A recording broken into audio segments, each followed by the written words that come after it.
नमस्कार. Nannies Goan किचनमध्ये तुमचं खूप खूप स्वागत. आज तुमच्यासाठी आम्ही घेऊन आलो एकदम रेस्टॉरंट स्टाईल दम बिर्याणी रेसिपी, जशी तुम्हाला हॉटेलमध्ये मिळते ना, अगदी तशीच. चला बिर्याणी करायला सुरू करूया. सगळ्यात आधी आपण कांदा तळून घेणार आहोत. ते कढईत तेल घेते.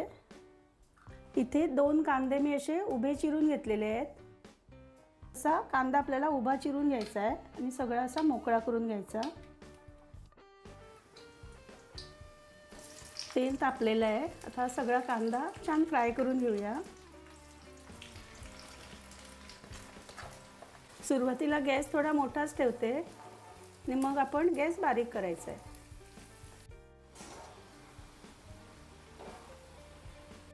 आता कांदा थोडासा ब्राऊन झालेला आहे. आता गॅस कमी करते.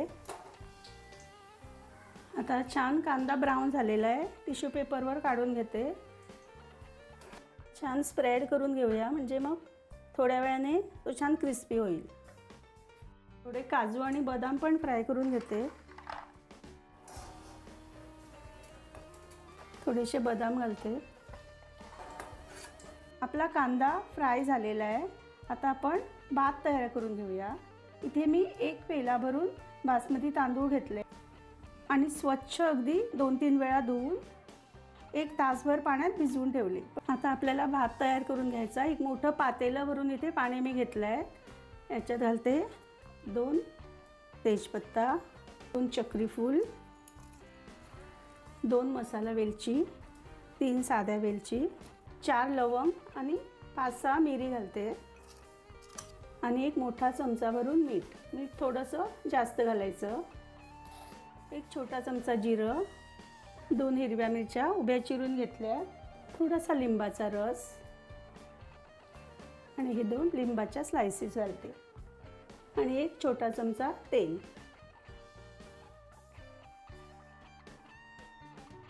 आता पाणी छान उकळायला सुरू झालेलं आहे आणि सगळे फ्लेवर्स त्या पाण्यामध्ये मिक्स झालेले आहेत. आता याच्यात घालते तांदूळ.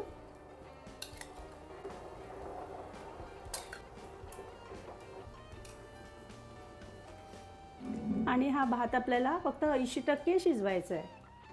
पाण्याला फक्त 2 उकळी आल्यानंतर तुम्ही बघू शकता एक 80% आपला भात शिजलेला आहे. असा दाबला आणि याचे 2-3 तुकडे झाले की आपल्याला लगेच गॅस बंद करायचा आहे. आता सगळा भात मी एका चाळणीत काढून घेतलेला आहे. फक्त ह्याच्यातला लिंबू मी काढून टाकणार आहे. आता आपण सगळ्या भाज्या मॅरिनेट करून घेणार आहोत. त्यासाठी इथे घेते 2 चमचे दही. जास्त आंबट दही नाही घ्यायचं आणि हे छान फेटून घेऊया. याच्यात ॲड करते 1/2 चमचा हळद पावडर, 1.5 चमचा काश्मीरी लाल पावडर, 1.5 चमचा कोथिंबीर पावडर, 1.5 चमचा बिर्याणी मसाला, 1 चमचा आलं लसूण पेस्ट, बारीक कापून घेतलेला पुदिना आणि बारीक कापून घेतलेली कोथिंबीर. याच्यात घालते आपण तळून घेतलेला थोडासा कांदा. सगळं छान मिक्स करते.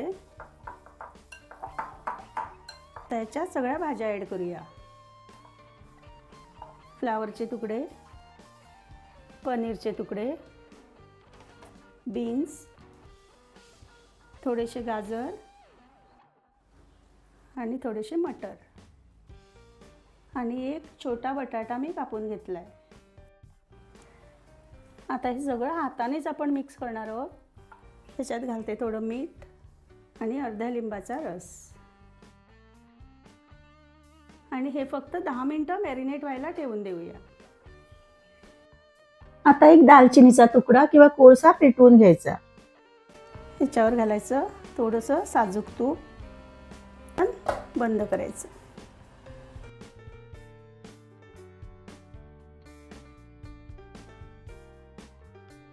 छोटीशी स्टेप केल्यामुळे आपल्या सगळ्या भाजीला छान स्मोकी फ्लेवर आलेला आहे.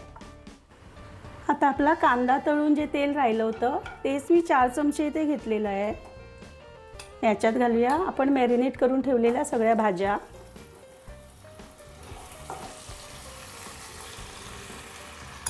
आणि सगळे फ्लेवर्स बॅलन्स होण्यासाठी मी इथे फक्त 1 चिमूटभर साखर घालते.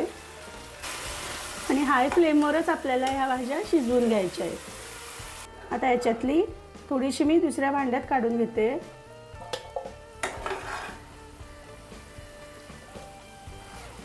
आता हा आपला भाजीचा लेयर झाला आहे. याच्यावर आपला भाताचा लेयर तयार करूया.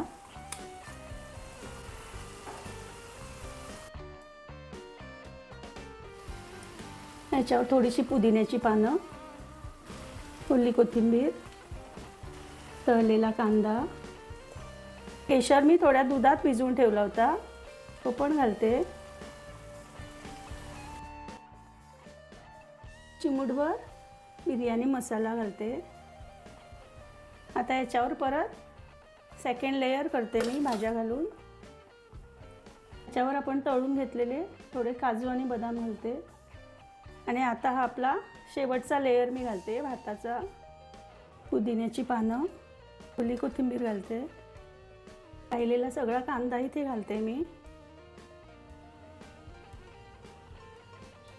राहिलेले सगळे काजू, बदाम आणि किशमिश पण इथे मी घालते.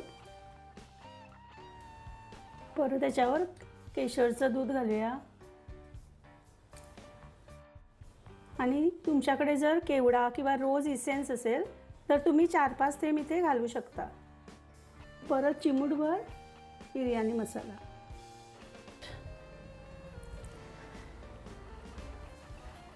ते याला एक छान फॉईल पेपर लावून घेऊया आणि याच्यावर घट्ट झाकण लावायचं. त्या तव्यावर मी कढई ठेवली आहे. गॅस मीडियम टू लो फ्लेमवर आहे आणि एक 10 ते 12 मिनटं आपल्याला या बिर्याणीला दम द्यायचा आहे. आता बरोबर 10 मिनिटांनी मी गॅस बंद करते. आपली बिर्याणी तयार आहे. आता त्याच्याबरोबर आपण रायता पण तयार करून घेऊया. वाटून घेते.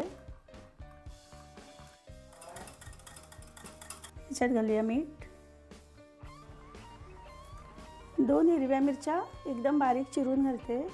एकदम बारीक चिरून घेतलेला टोमॅटो, बिया काढून घेतल्यात मी टोमॅटोच्या. बारीक चिरून घेतलेला कांदा घालायचा आणि बारीक चिरून घेतलेली काकडी. वरून घालूया बारीक कापून घेतलेली ओली कोथिंबीर, अशी साखर. छान मिक्स करून घेऊया. सगळ्यात शेवटी याच्यावर घालते एकदम थोडासा जिरा पावडर.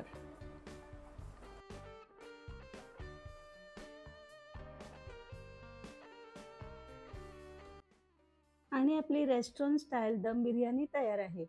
ही बिर्याणी या रायत्यासोबत सर्व करा. या पद्धतीने तुम्ही बिर्याणी केलीत ना तर हॉटेलमधली बिर्याणी पण विसरून जाल. रेसिपी आवडली तर लाईक आणि सबस्क्राईब करा. परत भेटू लवकरच. तोपर्यंत स्वस्थ रहा, मस्त रहा.